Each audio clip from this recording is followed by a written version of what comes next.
प्रिय श्रोताजनों, राधे राधे। आप सभी जानते होंगे आज सावन पुत्रदा एकादशी है। शुक्ल पक्ष की यह एकादशी पाप और ताप का शमन करने वाली और पवित्रा और पुत्रदा एकादशी के स्वरूप में जानी जाती है। इस एकादशी की व्रत कथा की अनुभूति आप कीजिएगा। इस वीडियो में हम आरती और तुलसी माता की कथा भी सुनेंगे। आरंभ करते हैं।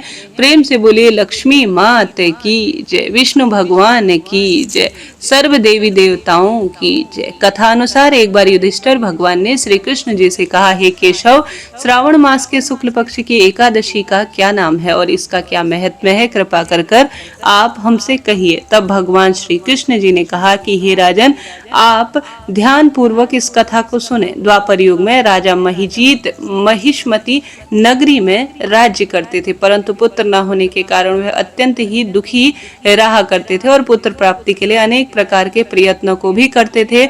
अनेक प्रकार की चेष्टा करने पर भी उनको आनंद देने वाला पुत्र रत्न प्राप्त नहीं हुआ। तो राजा ने अपनी वृद्ध अवस्था को देखकर एक दिन अपनी सभा में अत्यंत ही चिंतित होकर प्रजागणों को संबोधित करते हुए कहा कि हे प्रजागणों, मैंने इस जन्म में जहाँ तक मुझे ध्यान आता है कभी कोई भी पाप कर्म नहीं किया और नहीं प्रजा का कोई अत्याचार किया। पूर्ण धन जो आप लाते हैं उसे आपकी इच्छा अनुसार ही मैं अर्थ कोष में सिंचित करता हूँ। न किसी की धरोहर का हरण किया है, बल्कि अपनी प्रजा का पालन पुत्र के समान किया है। धर्म कार्य में मैंने सदा सर्वदा अग्रसर में रहा हूँ और अपने वंश वृद्धि की मैं कामना करता हूँ, परंतु अत्यंत दुष्ट कार्य करने वालों को ही मैं दंडित करता हूँ और किसी व्यक्ति को मैंने किसी भी तरह से कोई गलत व्यवहार आज तक नहीं किया, परंतु न जाने किस कारण से मुझे एक पुत्र की प्राप्ति नहीं हुई है। इस पर आप लोग ध्यान पूर्वक विचार कीजिए। इस प्रकार राजा के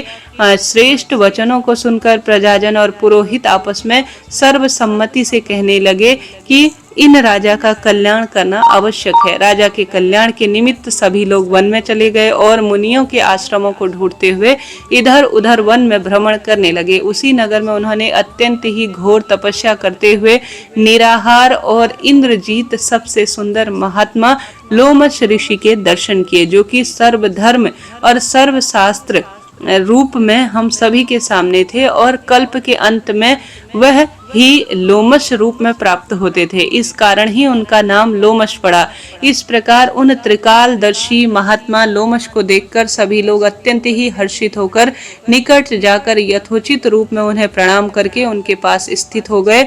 लोमश मुनि ने सब लोगों को यह देखकर आश्चर्यचकित होकर प्रश्न किया कि तुम लोग यहाँ कैसे आ गए और किस कारण से आए हो और यहाँ पर क्यों उपस्थित हुए हो। तब सभी लोगों ने कहा कि हे मुनिगण, हे महाराज, हम सब लोग अपने कष्ट की निवृत्ति के लिए आपके शुभ स्थान पर आए हैं। यह कष्ट हमारा इस प्रकार से है, आप ध्यान से सुनिए कि हमारे राजा महिजीत नाम के हैं और वह अत्यंत धार्मिक है, परंतु वह पुत्रहीन है। इस दुख से उन्हें अत्यंत ही व्याकुलता देखकर हम आपकी शरणागति में आए हैं।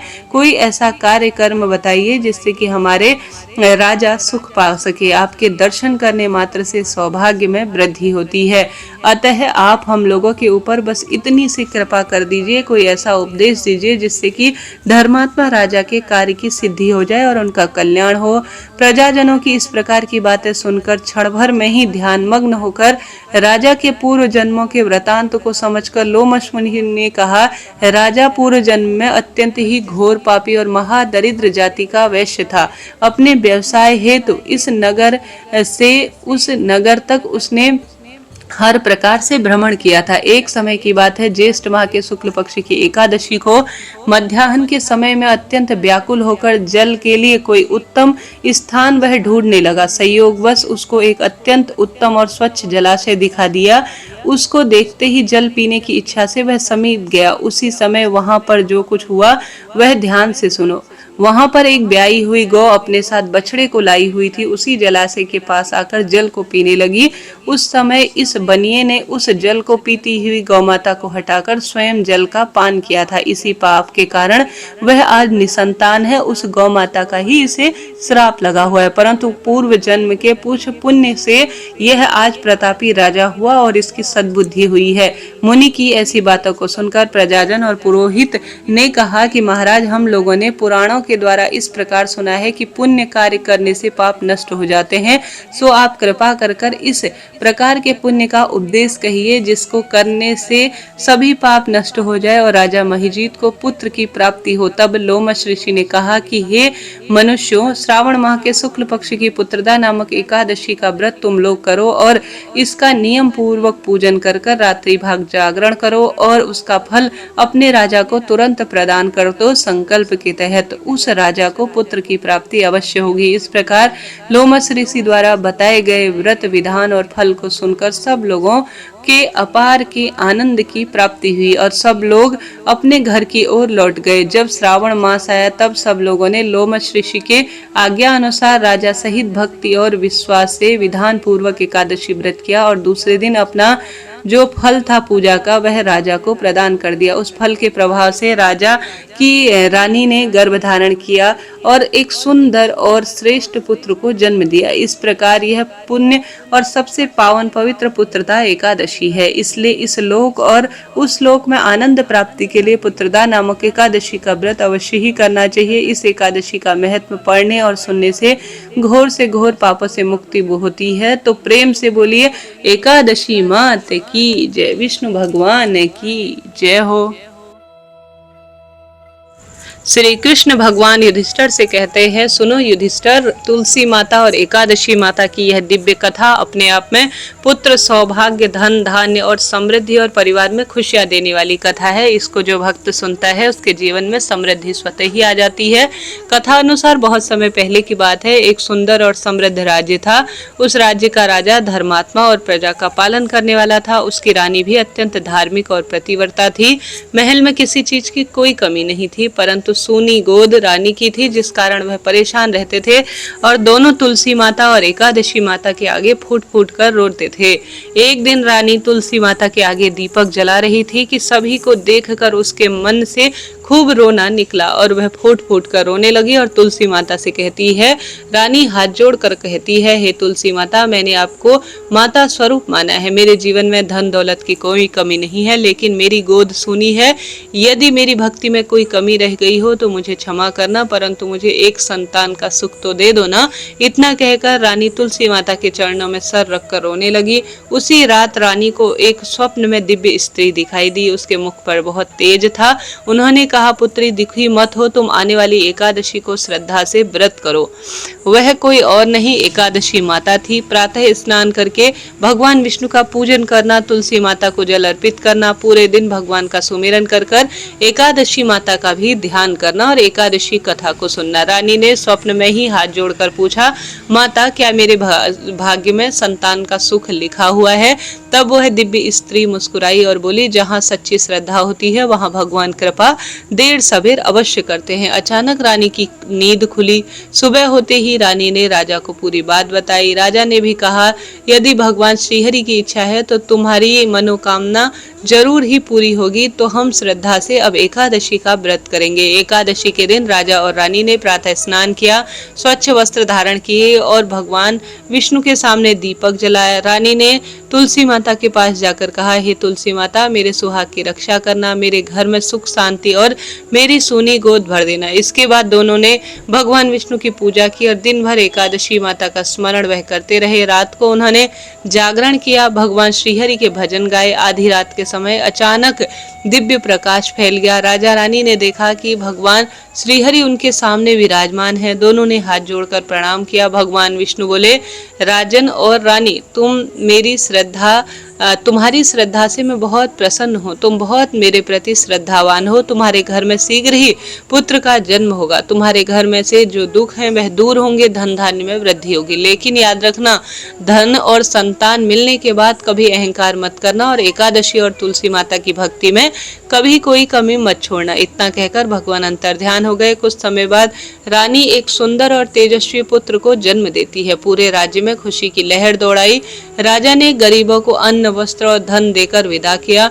महल में उत्सव मनाया गया। रानी ने सबसे पहले अपने पुत्र को तुलसी माता के चरणों में ले जाकर प्रणाम कराया। उसी दिन रानी की आंखों में आंसू खुशी के निकल आए। उन्होंने तुलसी माता से कहा, माता आपने मेरी गोद भर दी है, मैं जीवन भर आपकी सेवा और श्रीहरि की भक्ति करूंगी। समय बीतता गया।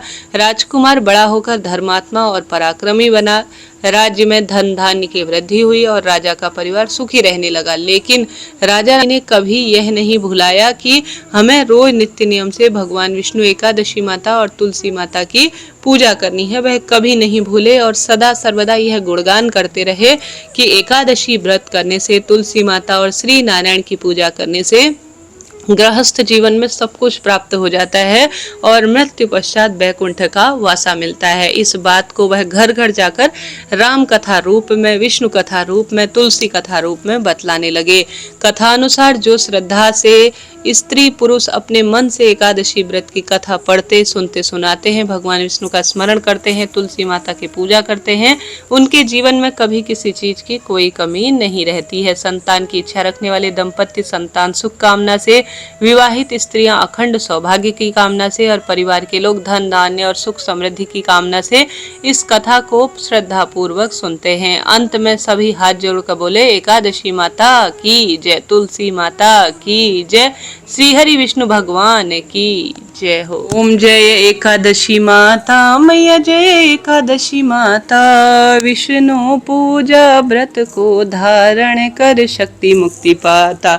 ओम जय एकादशी माता, तेरे नाम गिनाऊं देवी, भक्ति प्रदान करनी मैया, भक्ति प्रदान करनी, गण गौरव की देनी माता, शास्त्रों में वरनी। ओम जय एकादशी माता, मार्गशीर्ष के कृष्ण पक्ष की उत्पन्ना विश्वतारिणी जन्मी मैया, विश्वतारिणी जन्मी, शुक्ल पक्ष में होई मोक्षदा, मुक्तिदाता बन आई। ओम जय एकादशी माता, पौष के कृष्ण पक्ष की सफला नामक है मैया, सफला नामक है, शुक्ल पक्ष में होय पुत्रदा, आनंद अधिक रहे। ओम जय एकादशी माता, नाम 60 तिला माघ मास में कृष्ण पक्ष आवे मैया, कृष्ण पक्ष आवे, शुक्ल पक्ष में जया कहावे, विजय सदा पावे। ओम जय एकादशी माता, विजया फाल्गुन कृष्ण पक्ष में शुक्ला आम्ल की है मैया, शुक्ला आम्ल की है, पाप मोचिनी कृष्ण पक्ष में चैत्र महाबली की। ओम जय एकादशी माता, चैत्र शुक्ल में नाम कामदा, धन देने वाली मैया, धन देने वाली, नाम वरुथिनी कृष्ण पक्ष में वैशाख माह वाली। ओम जय एकादशी माता, शुक्ल पक्ष में होय मोहिनी, अपराज्येष्ठ कृष्ण पक्षी मैया, अपराज्येष्ठ कृष्ण पक्षी, नाम निर्जला सब सुख करनी, शुक्ल पक्ष रखी। ओम जय एकादशी माता, योगिनी नाम आषाढ़ में जानो, कृष्ण पक्ष करनी मैया, कृष्ण पक्ष करनी, देव शयनी नाम कहायो, शुक्ल पक्ष धरनी। ओम जय एकादशी माता, कामिका श्रावण मास में आवे, कृष्ण पक्ष कहिए मैया, कृष्ण पक्ष कहिए, श्रावण शुक्ला होय पवित्र, आनंद से रहिए। ओम जय एकादशी माता, अजा भाद्रपद कृष्ण पक्ष की परिवर्तनी शुक्ला मैया, परिवर्तनी शुक्ला, इंद्रा अश्विन कृष्ण पक्ष में व्रत से भव सागर निकला। ओम जय एकादशी माता, पाम्पा कुंशा शुक्ल पक्ष में आप हरनहारी मैया, आप हरनहारी, रमा मास कार्तिक में आवे सुखदायक भारी। ओम जय एकादशी माता, देवोत्थानी शुक्ल पक्ष की दुखनाशक मैया, मैया दुखनाशक मैया, पावन मास में करो विनती, पार करो नैया। ओम जय एकादशी मैया, परमा कृष्ण पक्ष में होती जन मंगल करनी मैया, जन मंगल करनी, शुक्ल मास में होय पद्मिनी, दुख दारिद्र हरनी। ओम जय एकादशी माता, जो कोई आरती एकादशी की भक्ति सहित गावे मैया, भक्ति सहित गावे, जन गुरु दीता स्वर्ग का वासा निश्चय वह पावे। ओम जय एकादशी माता, जय जय एकादशी माता। प्रेम से बोली एकादशी मात की जय। प्रिय श्रोताजनों, आज संपूर्ण कथा मैंने आपको सुनाई। उपयोगी रही हो तो चैनल से जुड़े और राधे राधे लिखना न भूलें।